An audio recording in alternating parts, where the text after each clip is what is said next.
Here is the promised studio tour. We have all kinds of good scrap metal that you can use. We salvage all kinds of things. There's wire over here, there's rod, there's a giant pencil made out of an organ pipe. There's sprockets, there's sheet metal. So just check this out if you're ever looking for something. You're welcome to any of this. We don't stock anything specific over here. So it's kind of a first come, first serve. What you see is what you get situation. Over here is our wood scrap pile. We've got a great variety of small pieces, big pieces. Most of it has been used before, but you're welcome to anything here. So feel free to rummage through there to use stuff for your projects. Over here is our wax melting area. There is wax in both of these containers that you can turn on and you can use. You're welcome to this. Please don't leave it on. That's not a good thing to do. Over here, a little bit jammed in the corner, is a good conglomeration of paper mache type materials. So we have glue and water mixed together right here. We've got buckets, there's gloves, lots of newspaper and cardboard. This is our fabric bin. Also similar to what I was saying in metal and the wood area. This is kind of a what you see is what you get. Feel free to rummage in here. There's all kinds of previously used things and offcuts and odd patterns and that kind of thing. Big cardboard at the moment is kind of stuffed behind this table. Useful material in making sculpture. We try to keep a good amount around. Flammable cabinet here. We have a community material shelf. So any of this is available to you guys. I can't guarantee that they're full cans, but you're welcome to use any of it in the spray booth. This is where you put anything sharp that you're throwing away. If you think about what would happen to your trash bag, if you put glass or screws or anything in there, you would rip it. You might hurt somebody that's taking the trash out. So put your sharps right here, please. This cabinet right here is full of hardware. We've got a lot of random things. There's all kinds of washers and nuts and bolts and stuff down here. With screws, we have hinges that have come off of things. And then we do stock a wide assortment of screws.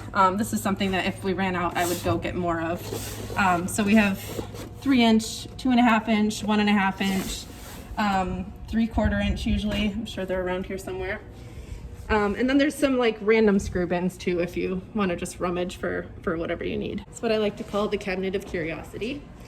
This is all the stuff that I think might be interesting to make art out of.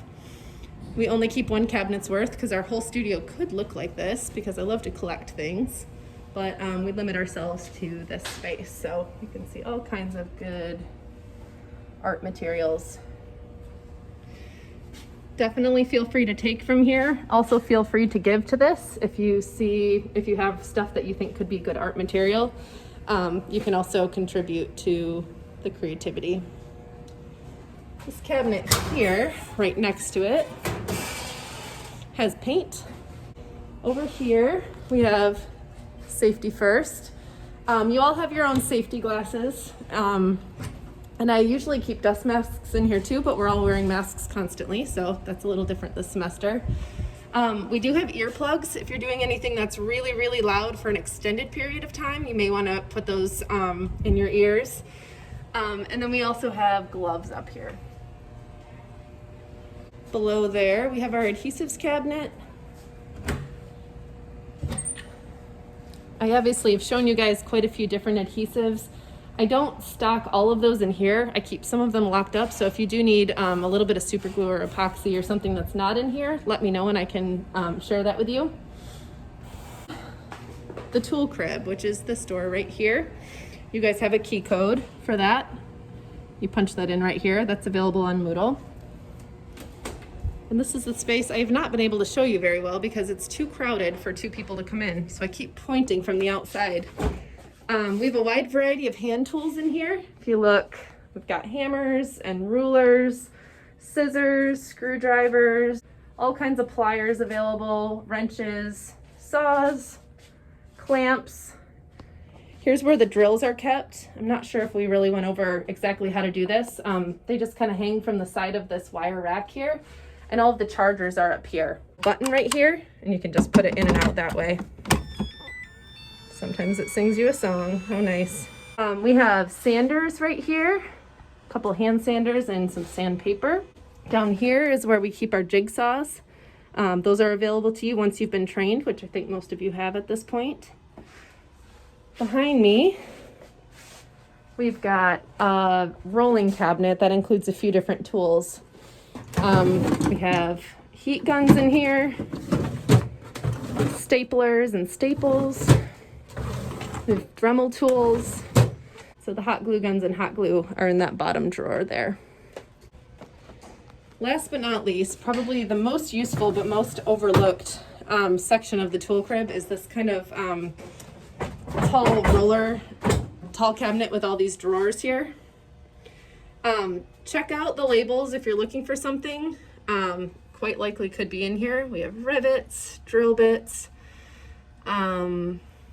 snap line and rulers and tape measures. There's the tape measure drawer, ratchet sets and hex keys, wrenches, lots of extra blades and that type of thing, thread tracers, thread taps and die handles. The cage in here, there are additional tools in here such as the brad nailer, the circular saw, different things that are a little bit more dangerous. So these are only available when Jay or I are here. Come with me. So we haven't been using this hallway much, but this is actually where, you may already know this, where the bathrooms are. If you keep coming this way, through the double doors. This bin, which looks like maybe it's garbage, is actually boxes that are kept for students. If you need a box or cardboard just to carry something or to make something out of, you're more than welcome to these. They're purposely not broken down so that you guys can use them. And then this room right here is actually a plaster room. It's currently occupancy 1. There's really no way to keep distance in this room. But I did want you to know that this is here. So if you are going to do plaster, we could talk about you using this space. Thanks.